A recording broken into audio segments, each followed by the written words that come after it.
الأنبياء وإمام المرسلين نبينا ورسولنا محمد بن عبد الله وعلى آله وأزواجه وأهل بيته الطيبين الطاهرين وعلى من تبعهم بإحسان إلى يوم الدين.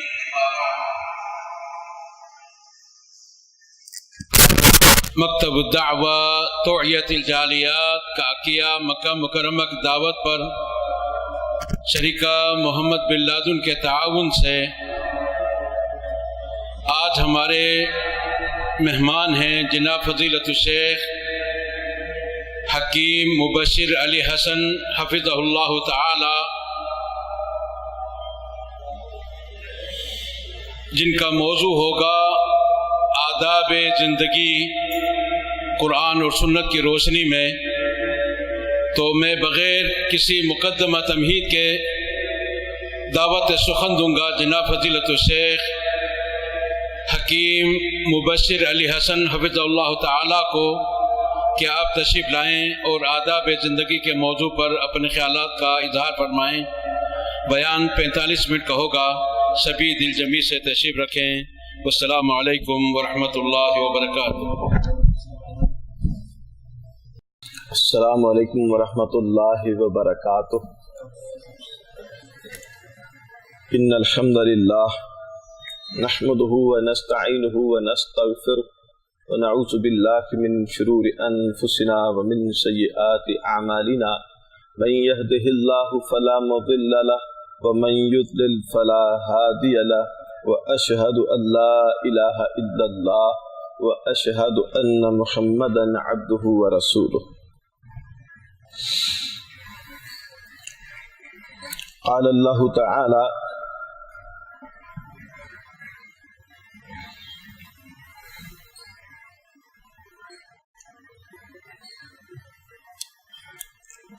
وَإِذْ قَالَ لُقْمَانُ لِابْنِهِ وَهُوَ يَعِظُهُ يَا بُنَيَّ لَا تُشْرِكْ بِاللَّهِ إِنَّ الشِّرْكَ لَظُلْمٌ عَظِيمٌ.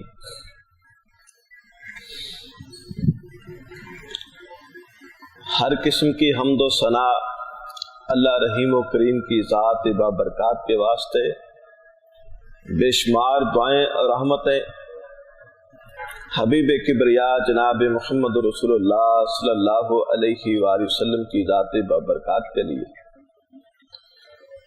بے شمار دعائیں ان صحابہ کرام کے لیے جنہوں نے اپنی زندگی اللہ کے لیے وقف کر دی اور صبح و شام نبی علیہ السلام کے ساتھ آپ کے ساتھ مل کر اللہ کے دین کی نصرت کرتے رہے. بے شمار دعائیں ان افراد کے لیے جو آج بھی اللہ کے دین کا کام کر رہے ہیں اور جو آئندہ کرتے رہیں گے. عزیز ساتھیوں، آج کی ملاقات میں آداب زندگی کے عنوان سے چند باتیں گوش گزار ہوں گی. اللہ سے دعا ہے کہ اللہ ہمیں سن کر اس پر عمل کرنے کی توفیق عطا فرمائے. سب سے پہلے میرے بھائی، اس وقت پوری دنیا میں آپ غور کریں، ہر شعبہ زندگی میں کام کرنے کے لیے کسی نہ کسی گائیڈنس کی ضرورت ہوتی ہے. اپنے زندگی میں کوئی اہم کام کرنا ہے تو آپ کو رہنمائی کی ضرورت ہے. تو انسان کی جو زندگی مختصر زندگی ہے، اس کا بھی ایک مقصد ہے. اس مقصد کو پہچان کر اس کے مطابق اس زندگی کو چلانا، جو قدرت نے، جو اللہ تعالیٰ نے ایک ہمیں نقشہ دیا ہے، اس کے مطابق اس کو ڈھالنا، یہ اصل کمال ہے، یہ پروردگار کو مطلوب ہے. بے شمار آداب زندگی، ان میں سے چند ایک جناب لقمان نے اپنے بیٹے کو نصیحت کرتے ہوئے ارشاد فرمائی. پہلی بات یہ فرمائی کہ یا بنی لا تشرک باللہ، اے میرے صاحبزادے، اللہ کے ساتھ کسی کو شریک نہیں ٹھہرانا. زندگی کی حقیقت وہی سمجھ سکتا ہے جو اس زندگی کو بنانے والے کو پوری طرح سمجھتا ہوگا. اللہ کی ذات کا تعارف رکھتا ہوگا، اللہ کی ذات کو پہچانتا ہوگا کہ اللہ تعالیٰ نے اس کائنات کو کیوں بنایا، اس انسان کو کیوں بنایا، اس کریشن پلان کو جاننے والا وہی اللہ تعالیٰ کے منصوبہ عمل کو سمجھے گا، پھر اس کے مطابق اپنی زندگی کو ڈھالے گا، پھر اللہ کا پسندیدہ انسان بن جائے گا۔ تو پہلی بات کہ اللہ کے ساتھ شرک نہیں کرنا، اس کے ناموں میں، اس کی صفات میں، اس کے کمالات میں، اس کی ذات میں، اس کے اختیارات میں، کسی چیز پہ جو کچھ ہے وہ وحدہ لا شریک ہے، اس جیسی نہ کوئی ذات ہے، نہ اس جیسے کسی کی اور کو ہو سکتی۔ وہ اپنی ذات میں، اپنی صفات میں، اپنے ناموں میں اکیلا ہے، ایک ہے۔ دوسری چیز فرمائی کہ اللہ تعالیٰ کے ساتھ کسی چیز میں دوسرے کو شریک ٹھہرا دینا یہ شرک ہوگا۔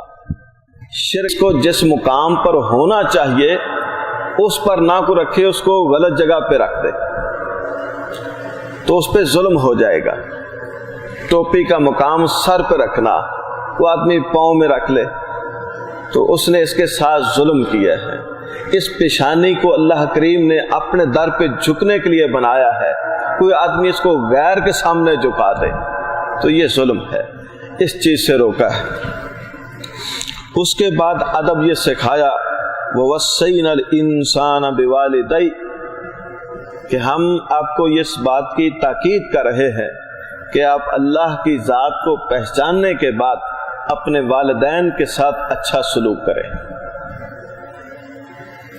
والدین کے ساتھ اچھا سلوک کریں۔ یہ اللہ تعالیٰ کو اتنا پسند ہے، اپنے نام سنا ہوگا جناب اویس کرنی رحمہ اللہ، قبیلہ مراد کرنا علاقہ یمن کے رہنے والے، نبی کریم صلی اللہ علیہ وسلم کی صحبت میں نہ آ سکے والدہ ماجدہ کی خدمت کی وجہ سے۔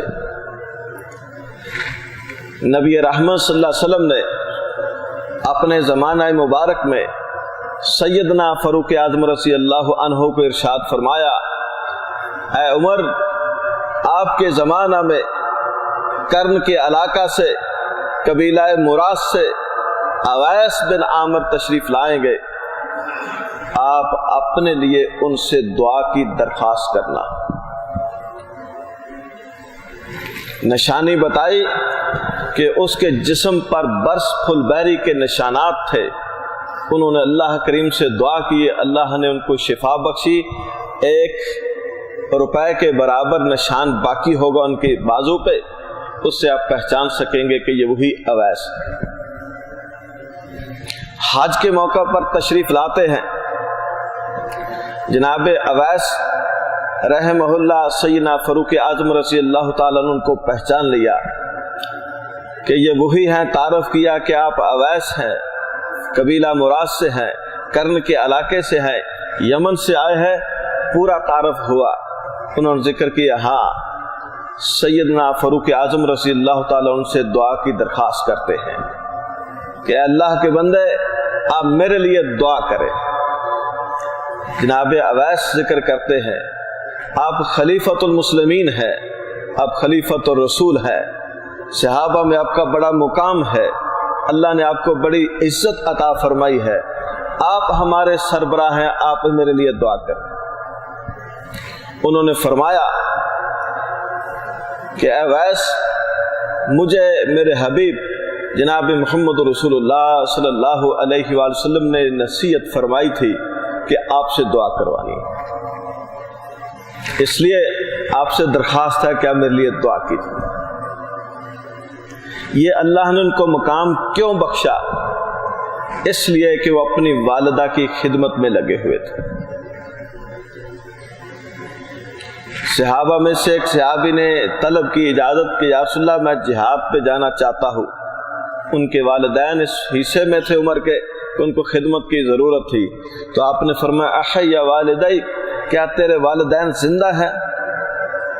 انہوں نے کہا ہاں۔ آپ نے فرمایا ففیہما فجاہد، جاؤ ان کی خدمت کرو، تمہارا یہی جہاد ہے۔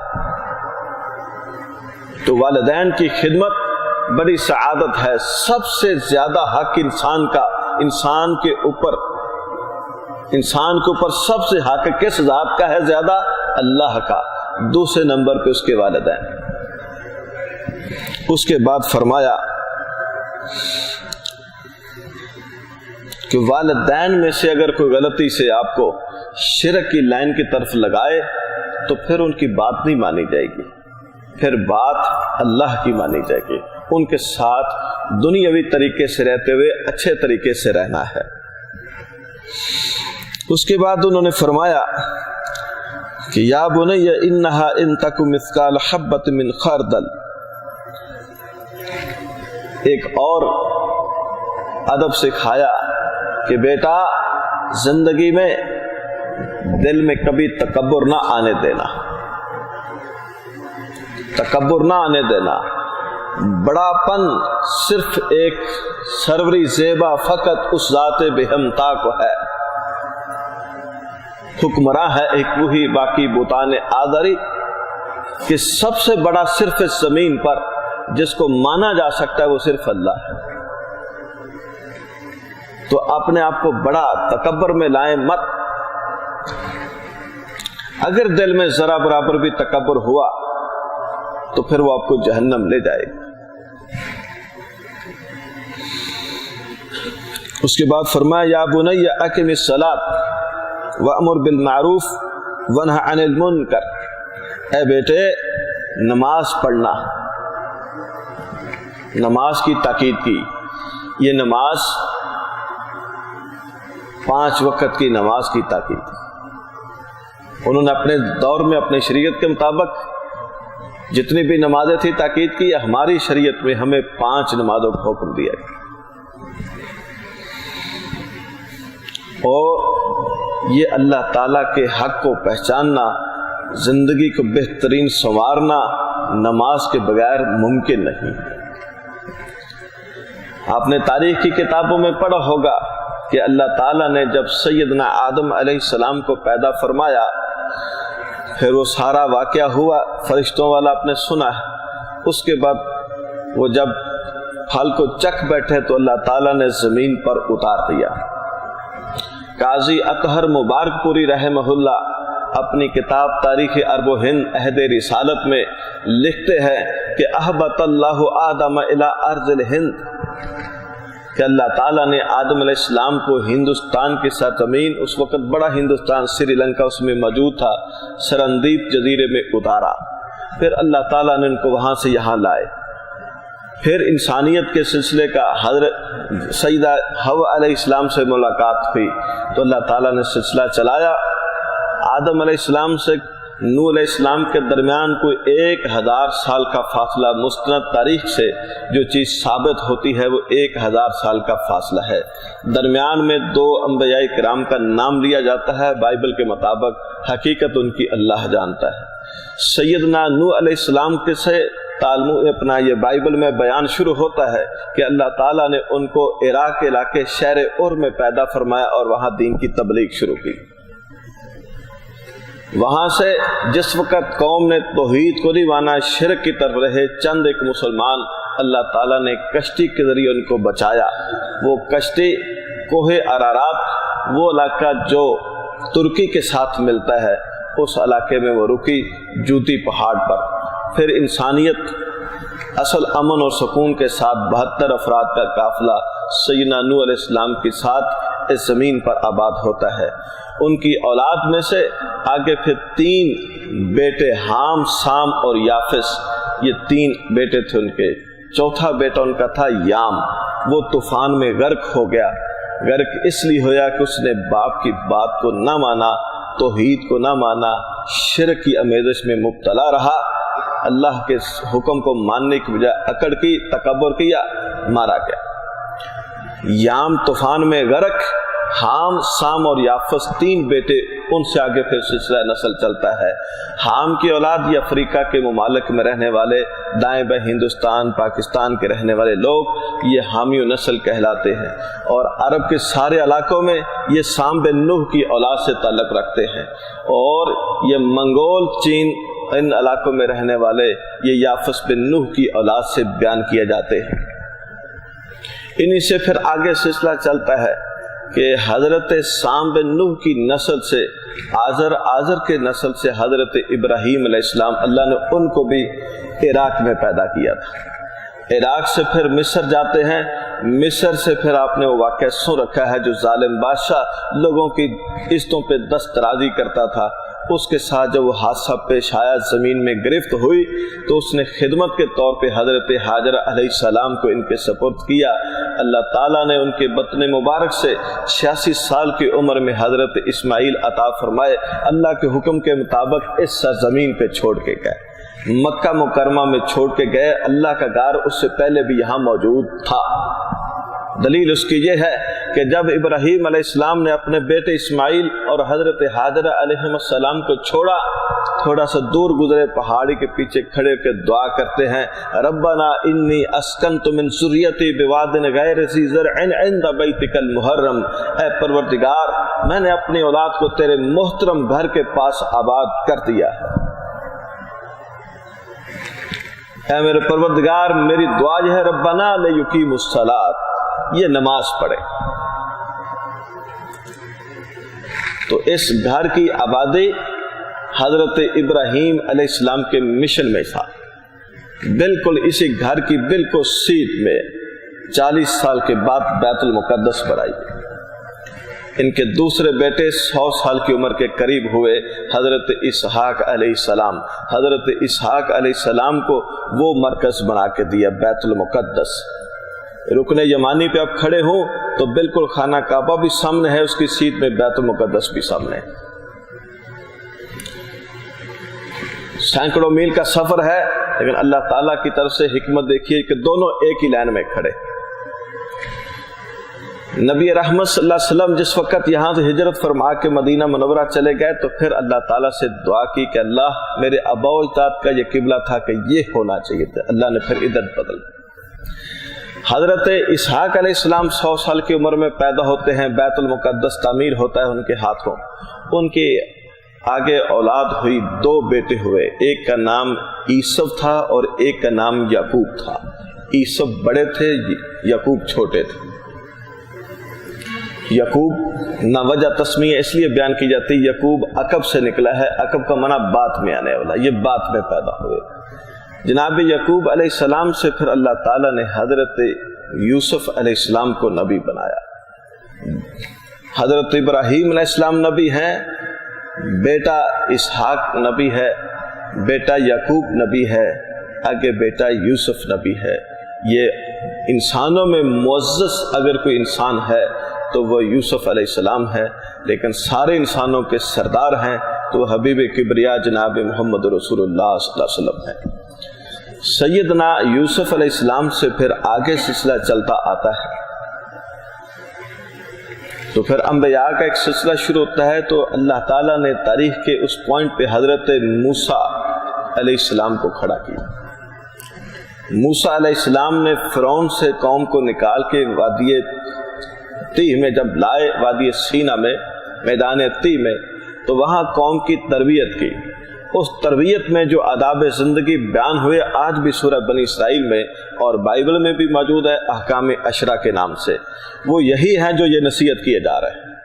اس میں چند ایک دوسری چیزیں شامل ہیں، بیسک یہی چیزیں۔ تو انہوں نے بھی اپنی قوم کو ایک اللہ کے ساتھ جوڑنے کا سارا عمل کیا، ساری محنت کی۔ 38 سال تک ان کو سمجھایا، وہ قوم کے لوگ نہ سمجھے۔ بالآخر موسیٰ علیہ السلام دنیا سے چلے جاتے ہیں، جناب یوشع بن نون اور بعد میں پھر اور لوگ کھڑے ہوئے، پھر انہوں نے ارض مقدس کو آزاد کیا۔ ایک وقت گزرا ان کے اوپر، پھر بد عملی آگی، اللہ کی ذات کو پہچانا نہ، شرک میں پڑ گئے، جو آداب سکھائے تھے ان کا خیال نہ رکھا۔ نتیجہ کیا ہوا کہ بخت نصر کے ہاتھوں 587 قبل مسیح عیسیٰ علیہ السلام سے 587 سال پہلے ارض مقدس ان کے پاس موجود ہے، بڑی ساری قوم موجود ہے، لیکن بد عملی میں آ گئی، اللہ کے ساتھ شرک کرنے لگ گئے، پیغمبر علیہ السلام کے بتائے ہوئے آداب کا خیال نہ کیا، تو اللہ تعالیٰ نے عراق کے علاقے سے بخت نصر کو اٹھایا، اس نے جا کے ان کے اوپر اتنا سخت اٹیک کیا، ان کی ساری قوم تباہ کر دی، چند لوگ جو بچے کھچے وہاں سے منتشر ہو گئے، کچھ کو قید کر کے لے آیا۔ پھر انبیاء کرام مزید تشریف لائے، انہوں نے آ کے ان کو سمجھایا کہ ایک اللہ کی بات مانو گے تو تمہاری بچت ہے، ورنہ جس طرح وہ تباہ ہو گئے باقی بھی مارے جاؤ گے۔ قوم میں کچھ غیرت پیدا ہوئی، پھر کھڑے ہوئے، حضرت عزیر علیہ السلام کی قیادت میں کھڑے ہوتے ہیں۔ اس کے بعد پھر انہوں نے ان کے خلاف بھی کام کرنا شروع کر دیا، نتیجہ تن کیا حضرت عیسیٰ علیہ السلام سے 70 سال پہلے روم کے علاقے سے ٹائٹس اٹھتا ہے، اس نے پھر ان کی ایسی تیسی کر دی، تباہی مچا دی۔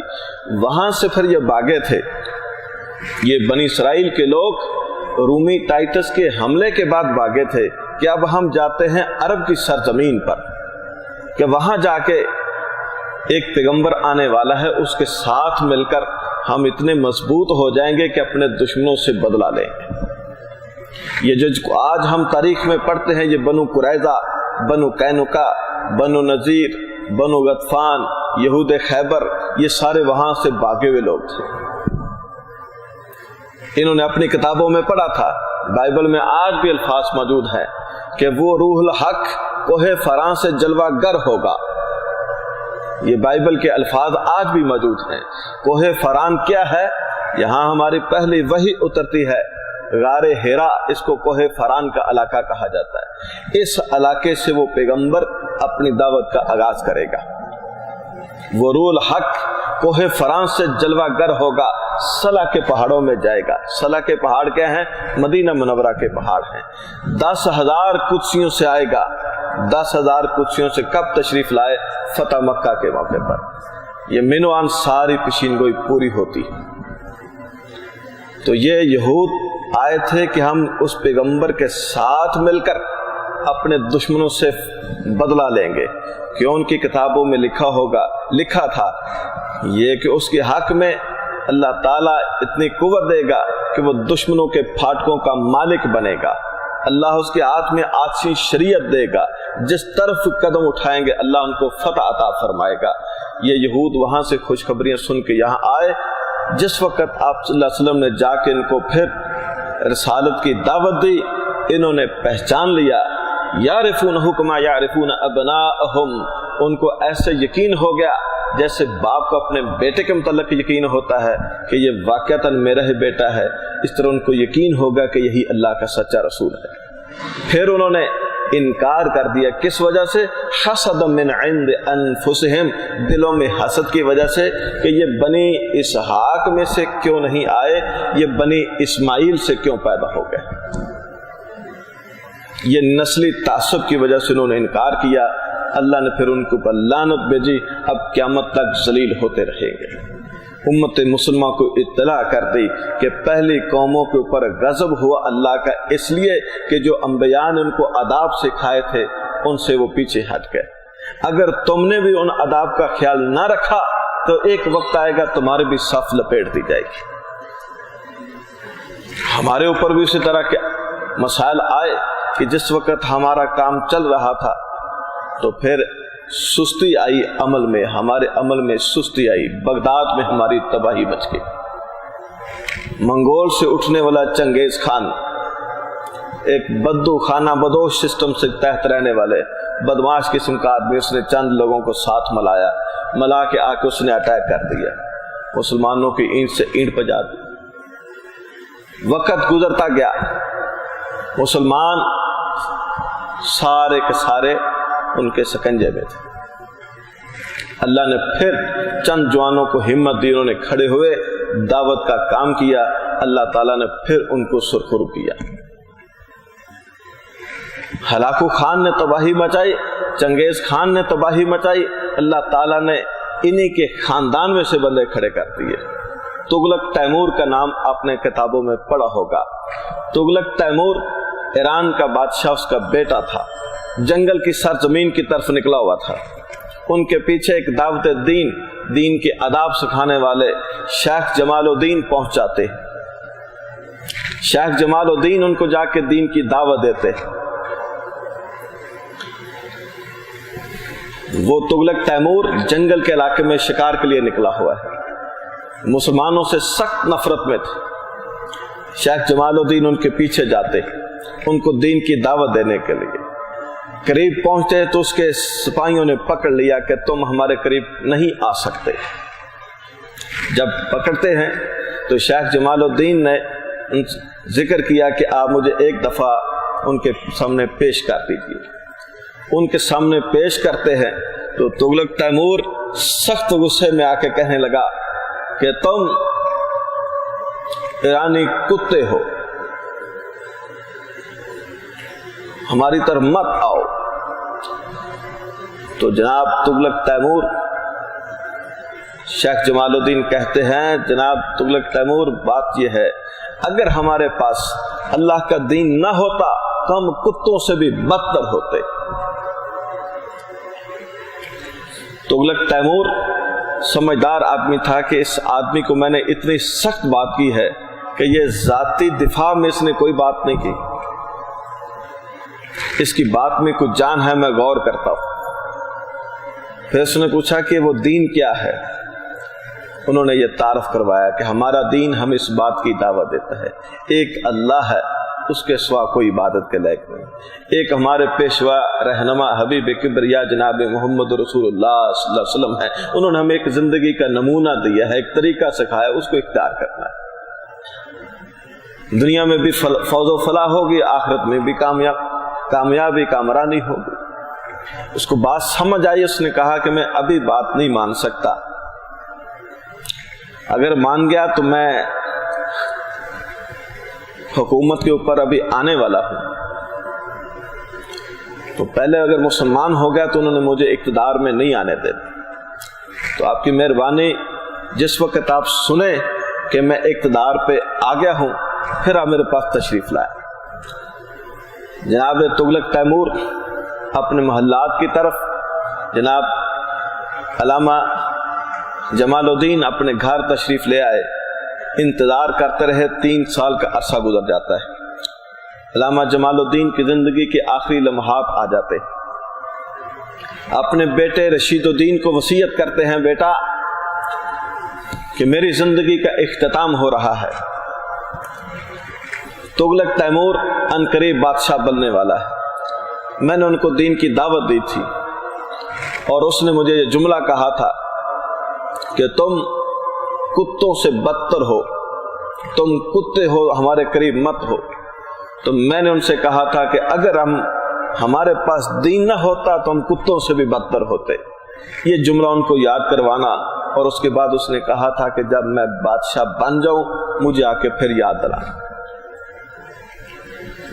جس وقت 3 سال پورے ہوتے ہیں، اس کی تاج پوشی ہوتی ہے، بادشاہ بن جاتا ہے، تو تغلق تیمور کے دربار میں جناب رشید الدین باپ کی وصیت لے کے حاضر ہوتے۔ باپ فوت ہو جاتے، بیٹا وصیت لے کے وہاں حاضر ہوتا ہے۔ تغلق تیمور کے دربار کے قریب پہنچتے ہیں تو شاہی لوگوں نے، سیکورٹی گارڈ نے روک لیا کہ تم اندر نہیں جا سکتے۔ انہوں نے اپنی جائے نماز وہاں بچھائی، لیٹ جاتے ہیں۔ صبح کی اذان کا وقت ہوتا ہے تو اذان دیتے، بادشاہ کھڑا ہوتا ہے کہ ہمارے محلات کے قریب صبح کے وقت کون ہے شور مچانے والا، پکڑ کے لاؤ۔ پولیس مین پکڑ لاتے، پوچھتے ہیں جناب تمہیں کیا مسئلہ ہے کہ ہمارے محلوں کے قریب آ کے شور مچاتے؟ جناب رشید الدین ذکر کرتے ہیں کہ میرے والد جمال الدین آپ کو فلان جنگل میں ملے تھے اور تم نے جملہ کہا تھا کہ تم کتوں سے بدتر ہو، تم فلاں ہو فلاں ہو، تم ایرانی کتے ہو فلاں ہو، یہ جو جملے کہے۔ انہوں نے کہا ہاں۔ پھر میرے والد نے کہا تھا کہ اگر ہمارے پاس دین کی دولت نہ ہوتی ہم یقیناً کتوں سے بھی بدتر ہوتے، اور تم نے فرمایا تھا کہ میری تاج پوشی ہو تو میرے پاس آنا، مجھے اپنے دین کا پیغام بتانا، میں اس لیے آیا۔ بات سنی، تغلق تیمور نے اسی وقت ان کو عزت احترام کے ساتھ بٹھایا اور اپنے نائب کو بلایا، اسے کہا کہ دیکھو یہ نوجوان ہمیں اپنے پروردگار کا تعارف کرا رہا ہے، ہمیں ہماری زندگی کا بہترین نقشہ دینے والی کتاب کا تعارف کروا رہا ہے، اور ہماری دنیا اور آخرت کی کامیابی جس بات میں مضمر ہے اس سے آگاہ کر رہا ہے، تمہارا کیا خیال ہے؟ اس نائب نے کہا کہ بادشاہ سلامت، میں آپ کے خوف کی وجہ سے ذکر نہیں کرتا تھا، ورنہ میرا دل گواہی دیتا ہے کہ یہ جو کہہ رہے ہیں 100% ٹھیک ہے، ہمیں ان کی بات مان لینی چاہیے۔ بادشاہ نے کہا اگر تم تسلیم کرتے ہو کہ صحیح بات ہے، میں بھی مسلمان ہوتا ہوں، تم بھی ہو جاؤ، دونوں مسلمان ہوتے ہیں۔ پھر انہوں نے فرمایا کہ محل میں جتنے سیکورٹی گارڈ ہیں سب کو بلاؤ، سب کو بلایا، سب کو کلمہ پڑھایا، پھر فرمایا کہ صبح ہوتے ہی سب لوگوں کو اطلاع کرو، ایک ہی دن میں 1,60,000 افراد مسلمان ہوتے۔ اس دعوت میں بڑی جان ہے میرے بھائیوں، یہ زندگی کو تبدیل کر دینے والی کتاب ہے، اس سے محبت کرو، اس سے پیار کرو، اس سے سیکھو، یہ آپ کو زندگی کی بہترین گائیڈ لائن دے گی کہ آپ نے زندگی کو کیسے گزارنا ہے، مسجد میں کیسے رہنا ہے، گھر میں کیسے رہنا ہے، سکول میں کیسے رہنا ہے، کسی ورکر پوائنٹ جہاں آپ نے کام کرنا وہاں کیسے رہنا ہے، بہن بھائیوں سے کیسا رہنا ہے، رشتہ داروں سے کیسے رہنا ہے، عوام الناس کے ساتھ کیسے تعلقات رکھنے ہیں، اپنے خلیفۃ المسلمین سے کیسے مل کے رہنا ہے، یہ ساری چیزیں آپ کو اس کتاب سے ملے گی۔ جو سیکھیں اس کو آگے سکھانے کی کوشش کریں، جو سمجھیں آگے سمجھانے کی کوشش کریں، کوئی ایک بندہ بھی بات سمجھ آئے۔ حضرت علی رضی اللہ تعالیٰ عنہ کو غزوہ خیبر کے موقع پر نبی رحمت صلی اللہ علیہ وسلم نے فرمایا اے علی، یہ علم آپ کو دیا جا رہا ہے، جاؤ، لیکن جہاد قتال شروع کرنے سے پہلے ان کو دین کی دعوت دینا، اس گائیڈ لائن کے مطابق زندگی گزارے۔ اگر آپ کی بات پر وہ ایک بھی بندہ ایمان لے آتا ہے، تمہارے لیے سرخ اونٹوں کی دولت سے بہتر ہے۔ اب ہم عام جملہ سنتے ہیں سرخ اونٹوں کی دولت، اس سے کیا مراد ہے؟ آپ غور کیجئے، اونٹ اس وقت پوری دنیا میں 4 قسم کے پائے جاتے ہیں۔ پاکستان میں عموماً براؤن شیڈ اونٹ ہوتا ہے جو یہاں عام پائے جاتے ہیں، براؤن کلر کا، یہ سب سے سستا ترین ہے، 1,00,000-1.5 کے قریب آ جاتا ہے۔ اس کے بعد بلیک کلر کے اونٹ ہے، یہ حبشہ کے علاقے میں پائے جاتے ہیں، سعودی عرب میں کسی مقام پہ نظر آتے ہیں۔ تیسرے نمبر پہ سفید اونٹ ہیں جو یورپ کے علاقوں میں پائے جاتے ہیں، اور چوتھے نمبر پہ سرخ اونٹ ہے جو آج بھی انٹرنیٹ پہ اس کی تازہ ترین قیمت چیک کرے 2.25 کروڑ بنتے ہیں پاکستان کے حساب سے۔ ایک سرخ اونٹ کی قیمت 2.25 کروڑ ہے۔ تو آپ نے فرمایا اے علی رضی اللہ عنہ، تیری دعوت پہ ایک بندہ بھی درست ہو جائے، سرخ اونٹوں کی دولت سے بہتر ہے۔ جمع کا صیغہ ارشاد فرمایا، جمع کا صیغہ مولانا تشریف رکھتے ہیں کم از کم 3 کے عدد سے شروع ہوتا ہے، واحد، تثنیہ اور جمع 3 پہ شروع ہوتا ہے۔ اب 3 سرخ اونٹوں کی قیمت نکالیں، 2.25 کروڑ، 2.25 کروڑ، 2.25 کروڑ، 5 کروڑ 20 لاکھ کا فائدہ ہو جائے گا۔